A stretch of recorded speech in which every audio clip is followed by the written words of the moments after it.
Hi అండి, welcome back to my channel. ఈరోజు అయితే ట్యాజిల్స్ ఎలా ప్రిపేర్ చేసుకోవాలన్నా కొన్ని మీ టిప్స్ అయితే చెప్తానండి. ఒక చైర్ తీసేసుకొని ఒక థ్రెడ్ మొత్తం కంప్లీట్గా లైన్స్ తీసేసుకోండి.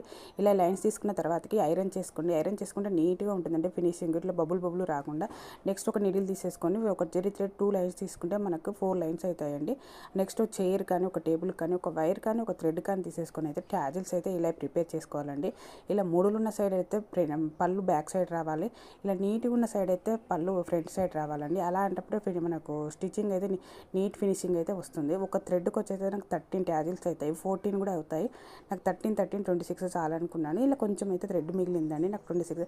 నెక్స్ట్ వచ్చి టిప్ వచ్చేది, ఇది సారీని అయితే పళ్ళు మొత్తం మెజర్మెంట్ చేసేసుకోండి. కొన్ని సారీస్కి అయితే 44 వస్తాయి, కొన్ని సారీస్కి 46 వస్తాయండి లెంత్ వచ్చేసి. నాకు ఇది వచ్చేసి 44 ఉంది. దాదాపు నేను వేసినవి అన్ని 46 వస్తాయండి. మనకి హ్యాండ్లూమ్ సారీస్ ఉంటాయి కదండి, అవి అయితే 46 అయితే కంపల్సరీ వస్తున్నాయండి. నెక్స్ట్ అయితే కాటన్ థ్రెడ్ తీసేసుకొని దాన్ని కూడా 2 లైన్స్ చేస్తే మనకు 4 లైన్స్ వస్తాయండి. ఇది ఆల్రెడీ నేను స్టిచ్చింగ్ చూపించాను కాబట్టి ఇది ఇలా చూపిస్తున్నానండి. లాస్ట్ అయితే చివరికి వచ్చేసి అయితే ట్యాజిల్స్ ఫినిషింగ్ అయితే ఇలా ఉందండి. ఓకే అండి, థ్యాంక్ యూ ఫర్ వాచింగ్.